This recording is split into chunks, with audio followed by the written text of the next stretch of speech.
우리 오늘 우리에게 주시는 하나님의 귀한 말씀은 시편 44편의 말씀입니다. 시편 44편. 시편 44편의 말씀. 고라자손의 마스길입니다. 고라자손의 마스길이고요. 한 절씩 돌아가면서 읽도록 하겠습니다. 하나님이여, 주께서 우리 조상들의 날 곧 옛날에 행하신 일을 그들이 우리에게 일러주매 우리가 우리 귀로 들었나이다. 주께서 주의 손으로 뭇 백성을 내쫓으시고 우리 조상들을 이 땅에 뿌리박게 하시며 주께서 다른 곳들을 고달프게 하시고 우리의 조상들을 번성하게 하셨나이다. 그들이 자기 칼로 땅을 얻어 차지함이 아니요 그들의 팔이 그들을 구원함도 아니라 오직 주의 오른손과 주의 오른팔과 주의 얼굴의 빛으로 하셨으니 주께서 그들을 기뻐하신 까닭이니이다. 하나님이여, 주는 나의 왕이시니 야곱에게 구원을 베푸소서. 우리가 주를 의지하여 우리 대적을 누르고 우리를 치러 일어나는 자를 주의 이름으로 밟으리이다. 나는 내 칼을 의지하지 아니하리라. 내 칼이 나를 구원하지 못하리이다. 오직 주께서 우리를 우리 원수들에게서 구원하시고 우리를 미워하는 자로 수치를 당하게 하셨나이다. 우리가 주의 하나님을 자랑하였나이다. 우리는 하나님의 이름에 영원히 감사하리이다. 그러나 이제는 주께서 우리를 버려 욕을 당하게 하시고 우리 군대와 함께 나아가지 아니하시나이다. 주께서 우리를 대적에서 돌아서게 하시리. 우리를 미워하는 자가 자기를 위하여 탈취하였나이다. 주께서 우리를 잡아 먹힐 양처럼 그들에게 넘겨주시고 여러 민족 중에 우리를 흩으셨나이다. 주께서 주의 백성을 돌아가시며 그들은 창가들로 입을 얻지 못하셨나이다. 주께서 우리로 하여금 이웃에게 욕을 당하게 하시니 그들이 우리를 둘러싸고 조소하고 조롱하나이다. 주께서 우리를 뭇백성 중에 이야기거리가 되게 하시며 민족 중에 머리를 넘을 당하게 하셨나이다. 나의 능력이 종일 내 앞에 있으며 수치가 내 얼굴을 덮었으니 나를 비방하고 욕하는 소리 때문이요 나의 원수와 나의 복수자 때문이었다. 이 모든 일이 우리에게 임하였으나 우리가 주를 잊지 아니하며 주의 언약을 어기지 아니하였나이다.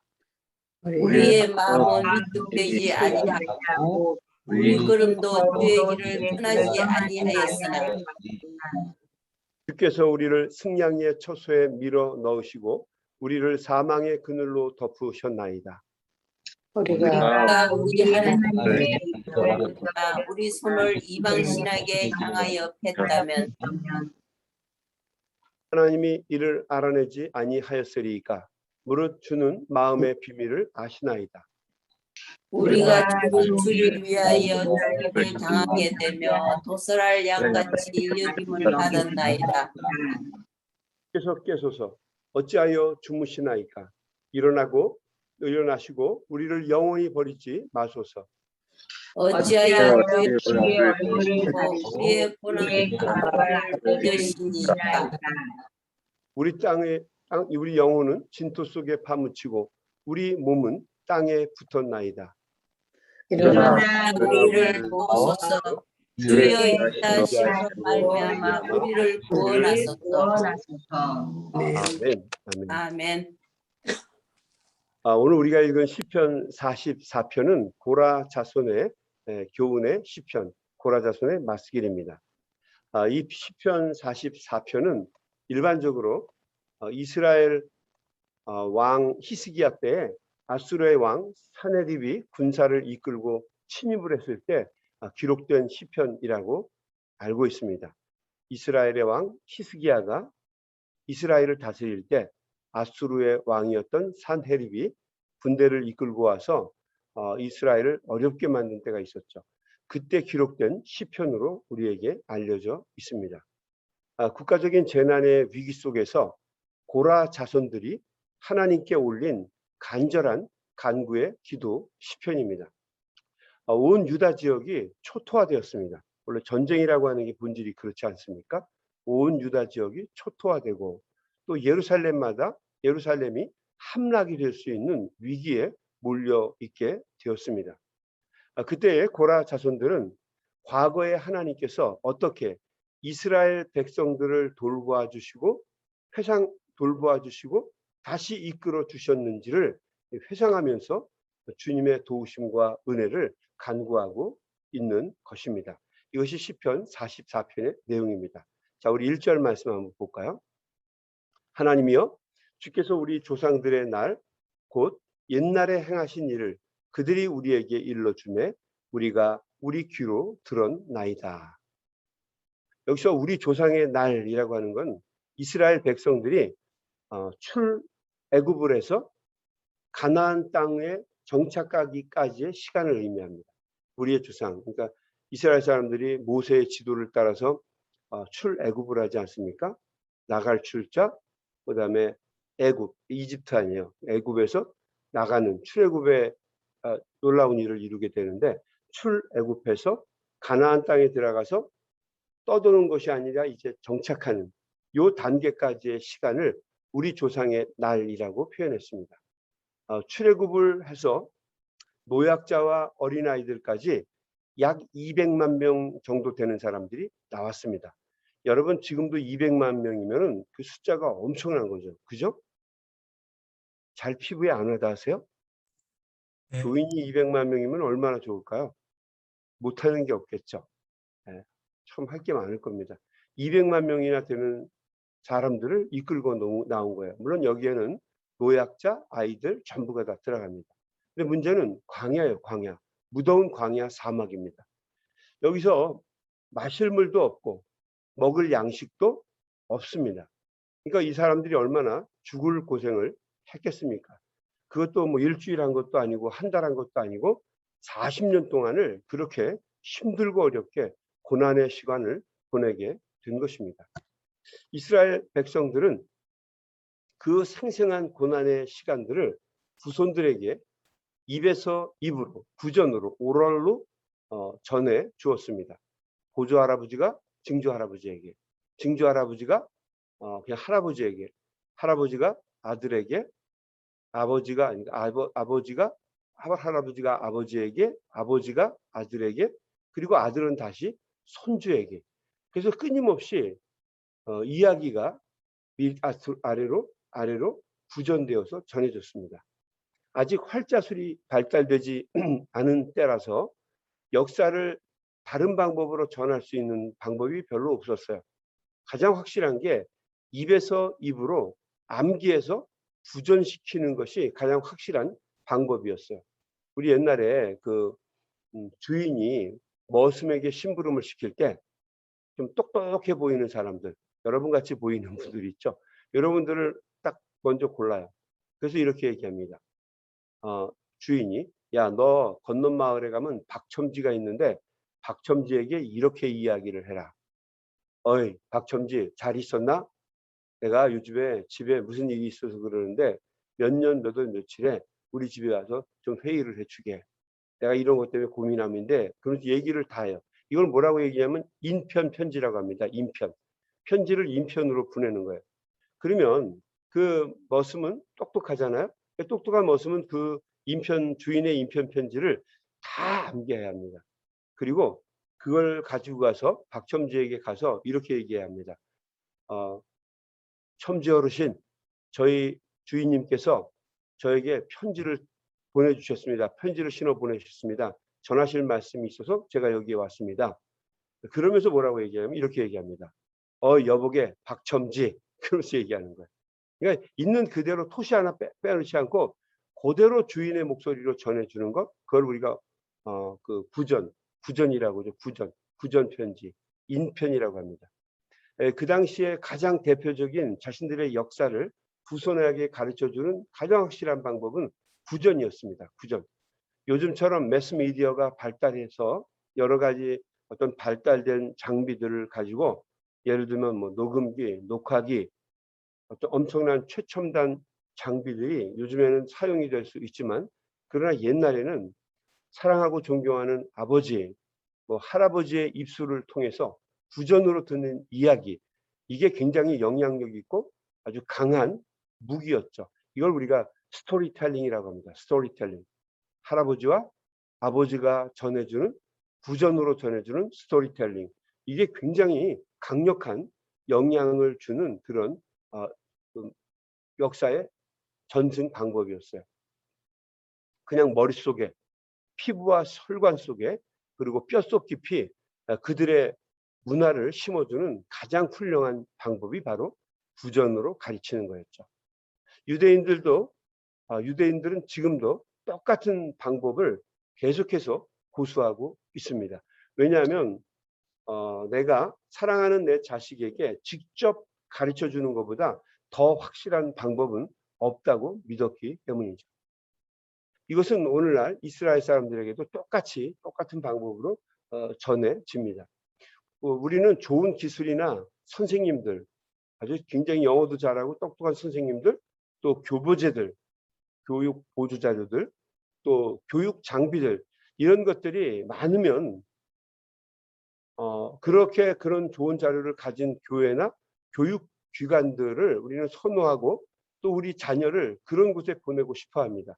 근데 여러분 기억하셔야 돼. 그렇게 훌륭하고 멋있는 교육 기관에서는요, 훌륭한 인물이 낳은 경우가 없습니다.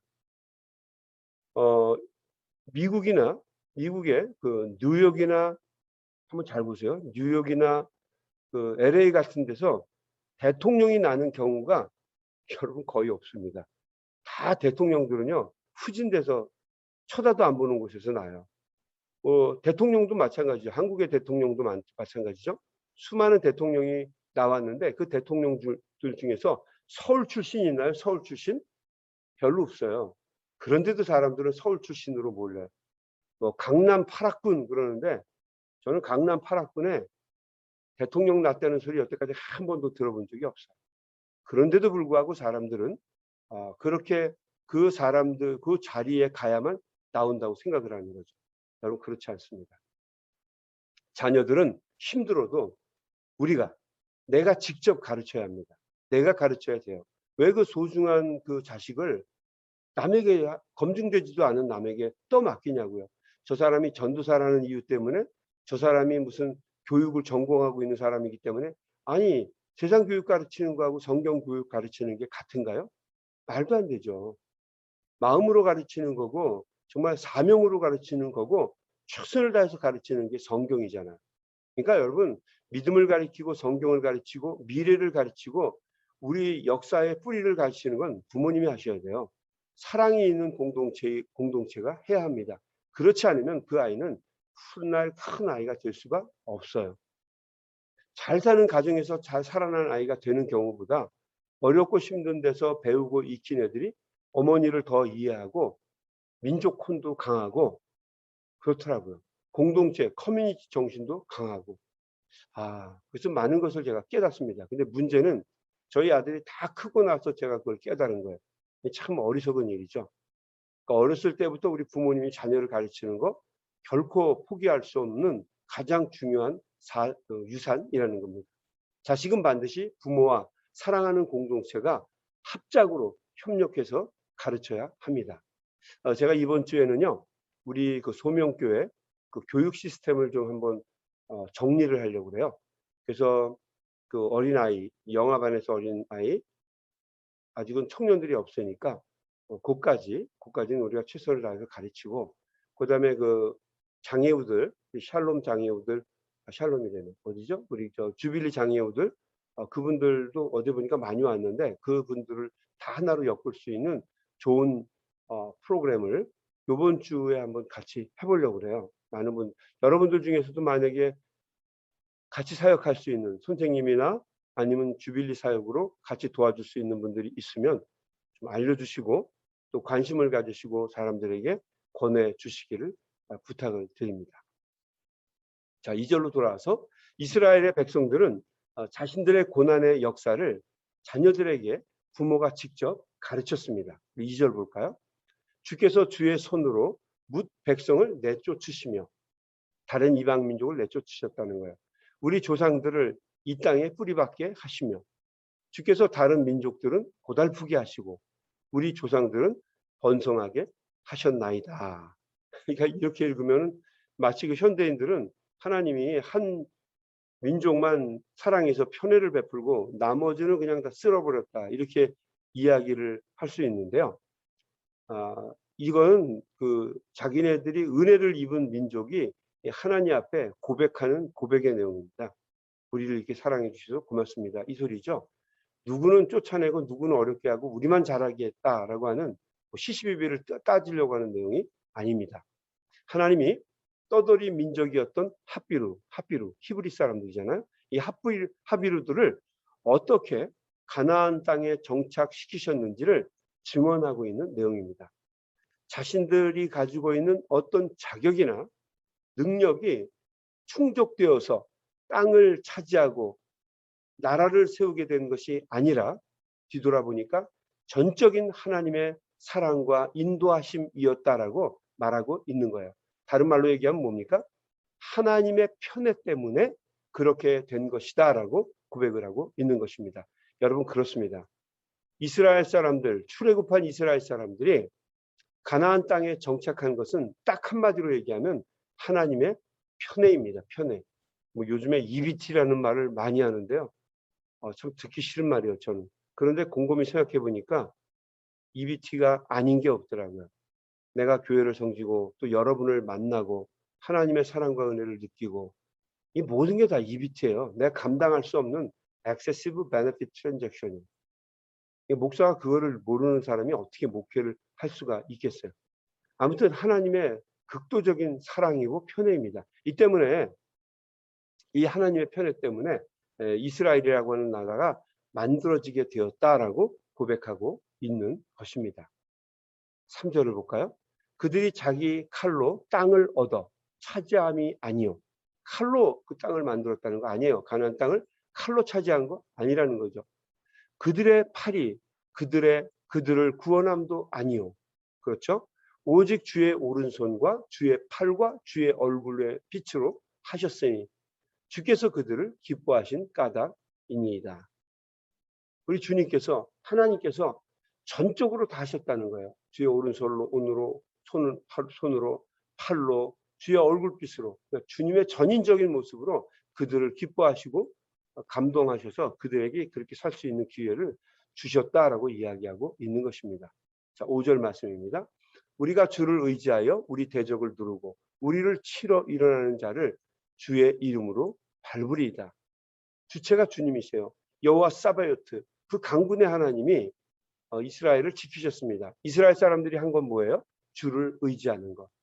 하나님을 의지했더니 하나님이 움직이셨다라고 하는 거죠. 자식들의 능력이나 힘으로 땅을 차지하고 자신들의 능력이나 힘으로 땅을 차지하고 기업을 만들어서 자리를 얻은 것이 아니라 뭐예요? 주께서 그렇게 해주신 것이다. 한마디로 전적인 하나님의 은혜입니다라고 고백하고 있는 겁니다. 우리 복음송가 중에 이런 말 있죠. 나의 나된 것은 다 하나님 은혜라. 그렇습니다. 그 이야기를 하고 있는 거예요. 6절 나는 내 활을 의지하지 아니할 것이라. 내 칼이 나를 구원하지 못하리라. 내가 가지고 있는 능력이 나를 구원 못한다는 거야. 7절 오직 주께서 우리 원수들에게서 구원하시고 우리를 미워하는 자로 수치를 당하게 하셨나이다. 여러분 이런 것들이 왜 가능할까요? 우리 야고보서에 얘기하는 것처럼 베드로서에서 얘기하는 것처럼 우리의 싸움은 혈과 육의 싸움이 아니라 공중권세 잡은 악한 영과의 싸움이기 때문에 그렇습니다. 여러분 동의하세요? 네, 그렇습니다. 공중권세 잡은 악한 영과의 싸움이기 때문에 우리는 전적으로 하나님이 주시는 전신갑주를 입지 않으면 이길 수가 없습니다. 광야 생활 속에서 수많은 이방 민족들과의 전투와 분쟁을 경험하면서 자신들을 지켜주시는 것이 자신들의 무기가 아니라 전적인 하나님의 능력, 하나님의 권능이라고 하는 것을 이 시편 44편은 고백하고 있는 것입니다. 네, 그렇습니다. 전적으로 다 하나님의 능력입니다. 은혜입니다. 여러분, 우리가 살다 보면 그때는 몰랐습니다라고 고백하는 게 참 많죠. 내가 잘 나가고 또 운이 좋아서 그리고 남보다 더 특출나게 노력을 하기 때문에 특별하게 내 인생이 잘 풀리는 것이라고 그렇게 생각을 하면서 살아간 적이 엊그제예요. 그런데 시간이 지나서 보니까 여기까지 이르게 된 그 자체만으로도 전적인 하나님의 은혜였다라고 하는 것을 깨닫게 됩니다. 아마 여러분들도요, 눈을 감고 지난 날들을 이렇게 묵상해 보시고 생각을 해 보시면 아찔했던 순간들이 무지무지 많을 거예요. 뭐 자동차 같은 거, 어디에서 떨어질 뻔했던 거, 병원에서 수술을 받을 수밖에 없었던 것, 어떤 예상하지 못했던 큰 위기를 만났던 적, 또 우리의 자녀들을 생각해 보면 기가 막히는 게 더 많잖아요. 얼마나 많은 일들이 있었어요. 아찔아찔하죠, 지금도. 야, 그때 죽을 뻔했지. 이런 말들 많이 하실 거예요. 그런데 하나님이 도와주셔서 잘 은혜 가운데 벗어날 수 있었던 순간들이 가득할 것입니다. 여러분, 제가 한인교회에 부임을 해서 사역을 하다가 2016년 8월에 병원에 입원해서 이 왼쪽 눈 수술을 했습니다. 지금 제가 에머리 병원에 와서 수술을 한 8번 했거든요. 근데 아무튼 2016년 8월에 왼쪽 눈을 수술을 했어요. 눈 주변에, 이 눈뼈 속 주변에 뼈에 오스테오마일리티스, 골수염이 많이 생겼습니다. 이 눈알 주변으로 뼈들의 골수염이 생기고 저 눈 뒤쪽에, 저 뒤쪽에 골수염이 생겼어요. 그래서 그 칼을 집어넣고 다 뼈를 긁어낼 걸 다 긁어냈어요. 아니, 이런 다리에 골수염이 생기면 좀 나을 텐데 뼈 속으로 해서 안으로 있으니까요. 이게 뭐 엉망진창이겠죠? 다 하고 나서 항생제, 보통 항생제가 아니에요. 항암제도 제가 해봤는데 항암제는 어떻게 견딜 만한데 이 항생제는 이거 뭐 상상을 초월하더라고요. 항생제가 여러 종류가 있어요. 여러분이 그냥 바르고 먹는 그런 게 아니고요. 여기 따가지고 팔을 따서 정맥 주사로 쉬지 않고 24시간을 끼는 거예요. 제가 예전에 목회할 때 그 모터를 달고서 설교한 적도 있어요. 그러니까 뒤에서 찬송하시는 분들이 윙 소리가 나니까 이게 뭔 소리야? 그러면서 찬양을 멈췄던 적도 있었어요. 그거 달고 2016년, 17년, 18년을 그렇게 지냈습니다. 저는 그 항생제를 24시간 맞으면서 그 사람이 그 타들어간다는 말의 뜻이 무엇인지를 알 수가 있었어요. 타들어가더라고요. 그 무더위에 벼농사가 막 타들어가는 것처럼 가뭄이고 물은 없고 막 타들어가는 것처럼 제가 타들어가는 것을 경험을 했어요. 죽을 만큼 고통스럽더라고요. 근데 감사하게도 아직 죽을 때가 아니라서 그런지 간신히 버텼다고 생각을 했습니다. 근데 나중에 한 1년 정도 지나서 좀 회복이 됐어요. 근데 어느 우리 그 성도님, 우리 저 권사님 중에 한 분이 정확하게 얘기하면 전 권사님이죠. 권사님이 편찮으셔서 에모리 대학병원에 입원을 하신 거예요. 그래서 제가 우리 목사님 모시고 부목사님 한 분 모시고 같이 교회 병원을 에모리 대학 병원을 갔습니다. 가보니까 여자 권사님이셨어요. 우리 권사님은 참 놀랍게도 증상이 저하고 거의 똑같았어요. 그래서 가보니까 제가 입원했던 똑같은 병동에 입원하셨고 제가 누워 있었던 들어가 있었던 똑같은 병실에 입원하셨고 제가 1년 전에 누워 있었던 그 방 침대에 똑같이 누워 있었어요. 저는 무슨 도플갱어를 보는 느낌이었어요. 그리고 더 놀라운 건 거긴 다 같은 병동은 같은 사람들이 거의 있잖아요. 제가 맞던 항생제 주사를 그대로 맞고 계셨어요. 여러분, 저는 그 고통을 알거든요. 너무너무 고통스러워요. 이 주사가 다 끝나면은 또 새 거를 끼워주는데요. 제가 저 아들하고 우리 집사람한테 여보 이제 그만. 이거 넣으면 나 죽어 이제. 그러니까 부탁인데 이거 버려. 그래서 참 부끄러운 얘기지만 한 7통, 그것도 커요 굉장히. 7통 정도를 화장실에다가 부었습니다. 뭐 그거 하나가 뭐 엄청나게 되는데요. 그 엄청난 게 문제가 아니라 맞았으면 저 죽었을 거예요. 그거를 1년을 어떻게 맞겠어요. 근데 1년을 다 맞았어요. 근데 그 무서운 주사를 그 보통이 아니에요. 그거 맞으면 잠을 한 잠도 못 자고요. 그거 맞으면 온몸에 막 두드러기, 먹는 거 불편하고 말을 할 수도 없고요. 아침에 일어나면 일과가 토할 것도 없어요. 먹은 게 없는데. 근데 화장실 가서 토하는 것부터 시작해요. 제가 그 고통을 너무너무 아는데 그 전 권사님이 그걸 그대로 하고 있는 거예요. 정말 기가 막히더라고요. 속으로는 걱정 많이 했어요. 아니, 저 권사님이 70 후반인데 과연 저걸 견딜 수 있을까? 그 지금도 충분히 아프실 텐데. 그래서 제가 권사님에게 권사님 이거 정말 고통스럽습니다. 이 얘기하면서 권사님 증상을 하나하나 얘기해 줬어요. 왜냐하면 제가 경험자니까. 누울 때는 이거 똑바로 눕지 못해요. 호흡이 가빠서. 그러니까 제일 좋은 방법이 왼쪽으로 누우셔요. 잘 때. 그리고 먹고 싶은 거 주변 사람들이 자꾸 먹으라고 해도 막 토하죠. 그런데 그래서 제가 5분 정도 하루에 지나면서 5분 정도는 새콤한 거 먹고 싶을 때가 있습니다. 딱 5분. 그러니까 그 5분 놓치지 말고 주변에 먹고 싶지 않아도 잘 깔아놨다가 5분 후면 금방 사라지니까 얼른 집어 드셔야 돼요. 이런 얘기를 막 했죠. 그 권사님이요. 눈물을 그냥 뭐 쉬지 않고 흘렸어요. 목사님 그거 어떻게 하세요? 돗자리만 까시면 되겠어요. 뭐 이런 얘기 저한테 하셨거든요. 그렇게 우셨어요. 왜냐하면 제가 그거를 알 수밖에 없는 게 동병상련이잖아요. 그게 얼마나 힘든지. 사실 저도 막 눈물이 나서 같이 울었거든요. 그런데 저는 권사님이 금방 나으실 거라고 믿었어요. 그래서 권사님을 놓고 하나님께 간절히 기도를 드렸어요. 근데 우리 그 사랑하는 정 권사님은 한 주간 후에 하나님의 나라에 가셨어요. 그래서 그 권사님 눈도 감겨드리고 그리고 집으로 돌아오면서 여러분 제가 깨달은 게 있었습니다. 제가 1년 전에 운이 좋아서 살아난 것도 아니고 아직은 죽을 때가 안 돼서 내가 피해 나온 것도 아니고 모든 것이 다 하나님의 계획이시고 하나님의 전적인 은혜였다라고 하는 것을 저는 깨달을 수밖에 없었어요.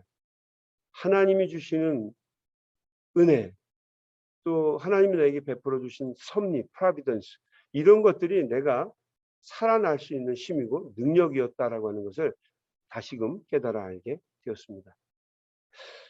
8절 말씀 볼까요? 우리가 종일 하나님을 자랑하였나이다. 우리는 하나님의 이름에 영원히 감사하리이다. 그래서 이스라엘 백성들이 할 수 있는 유일한 것은 하나님을 찬양하고 하나님께 영원토록 감사를 드리는 것뿐이었습니다. 그렇죠?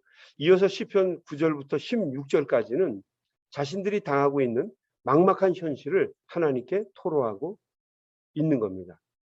예전에 하나님이 하셨던 것을 8절까지 고백하고 그리고 9절부터 16절까지 이제는 자신들의 비참한 현실을 막 고백해요.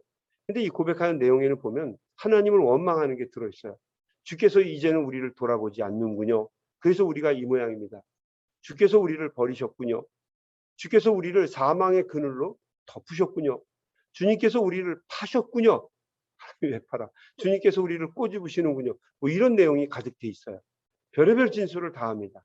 근데 그것은 하나님이 자기들을 정말 버렸다고 생각해서 그렇게 하는 말이 아니라 이제 우리가 이렇게 힘들고 절망 가운데서 있다라고 하는 것을 고백하고 있는 말입니다. 그래서 이 고라 자손의 사람들은 22절부터 본격적으로 하나님께 부르짖는 것을 다시 시작합니다. 제가 한번 읽어볼까요? 22절. 우리가 종일 주를 위하여 죽임을 당하게 되며 도살할 양같이 여김을 받았나이다. 23절. 주여 깨소서 어찌하여 주무시나이까. 일어나소서 우리를 영원히 버리지 마소서. 어찌하여 24절. 주의 얼굴을 가리시고 우리의 고난과 압제를 잊으셨나이까. 25절. 우리 영혼은 진토의 속에 묻혀 있고 우리 몸은 땅에 붙었나이다. 일어나 우리를 도우소서. 주의 인자하심으로 말미암아 우리를 구원하소서. 이게 지금 도와달라고 하는 내용이에요. 다시 겸손하게 주의 도우심과 은혜를 간구합니다. 우리는 정말 하나님의 은혜가 아니면 잠시도 살 수 없는 연약한 존재입니다. 놀라고 충격받고 견딜 수 없는 그런 일들이 날마다 우리에게 주어지는, 그래서 은혜가 아니면 아무것도 할 수 없는 삶을 살아가고 있습니다. 나라뿐만이 아니라 한 개인의 문제도 마찬가지입니다. 언제 내가 죄송합니다. 암 4기입니다. 이런 얘기 들을지 내가 어떻게 알아요? 죄송합니다. 집이 불이 났어요. 이런 이야기 어떻게 들어요? 얼마 전에 우리 그 집사님 한 분하고 가다가 형 집이 그냥 불 훨훨 타는 장면을 본 적이 있었어요. 야, 저거 어떡할까? 나라도 그냥 들어가서 불을 끄고 싶은데요. 소방관들도 쩔쩔매더라고요. 얼마나 무서운지. 여러분, 다 모든 게 하나님의 은혜가 아니면 살 수가 없더라고요. 어제 처음으로 소명교회 예배를 드렸습니다. 넘어야 할 산이 첩첩선중이고 답답한 마음을 금할 길이 없었어요. 그래도 사람들 앞에서는 좀 당당해야, 목사가 당당하지 못하면 다들 불안해하잖아요.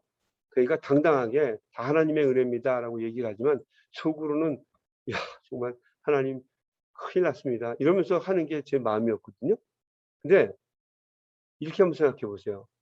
지금 여기까지 온 것도 하나님 은혜예요. 여러분, 그 COI 끝나고 나서 한 3주 동안 이 일들이 여기까지 이렇게 진행되어 오는데, 여러분, 제가 자신 있게 얘기하는데 하나님 은혜면 되지를 않아요. 여러분도 한번 놀라지 않으셨어요? 아니, 목사님이 언제 이렇게 이런 거를 다 준비했대야? 그렇죠. 나는 놀랐을 거예요. 근데 제가 준비한 게 아니고요. 사람들도 오고, 마치 누가 제비가 박씨 물어오는 것처럼 이 사람도 물어오고 저 사람도 물어오고 막 일들이 퍼지면서, 또 그곳에 가면 어떤 사람들이 있고, 이번에는 뭐 특별한 기간이니까 뭘 특별해, 똑같구만.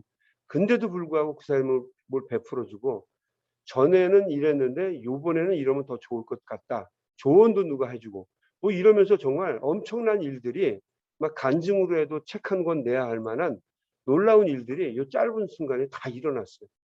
그래서 감동할 만한 극적인 예배를 지금 주일날 드릴 수 있었습니다. 저는 사실은 감성이 메마른 것처럼 예배를 드렸지만 저 정말 어저께 많이 울었어요.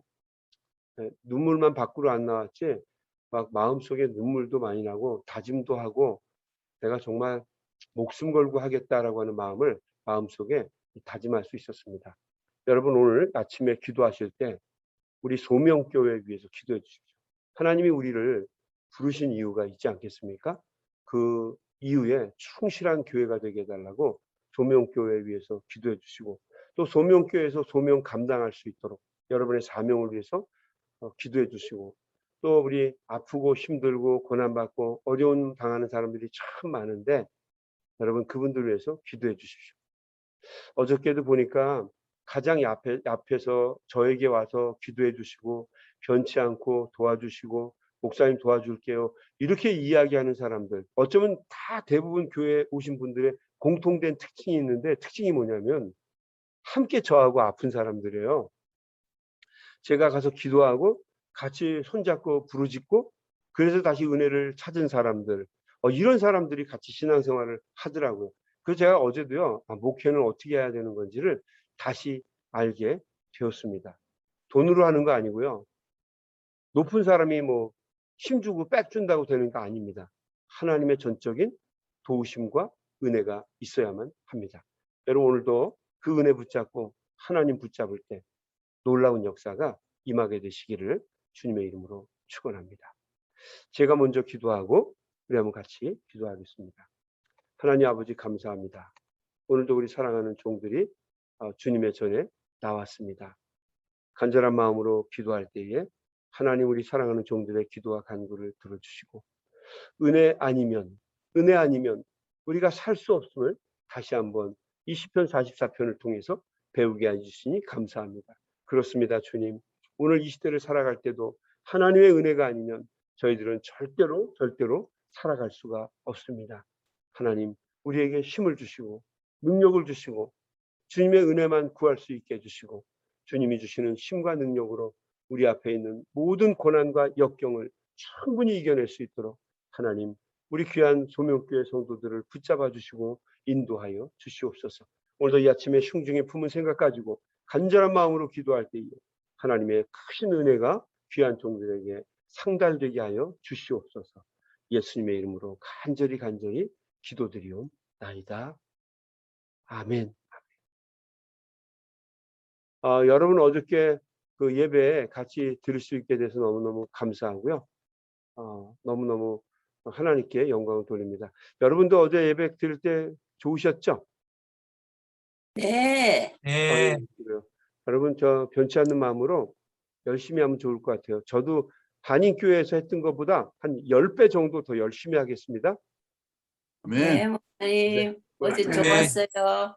네, 화이팅. 그러니까 여러분 우리 기도하면서 같이 열심히 했으면 좋겠습니다. 자, 소리내서 통성으로 기도하시다가 자유롭게 세상으로 나가겠습니다. 자, 소리내서 기도합니다.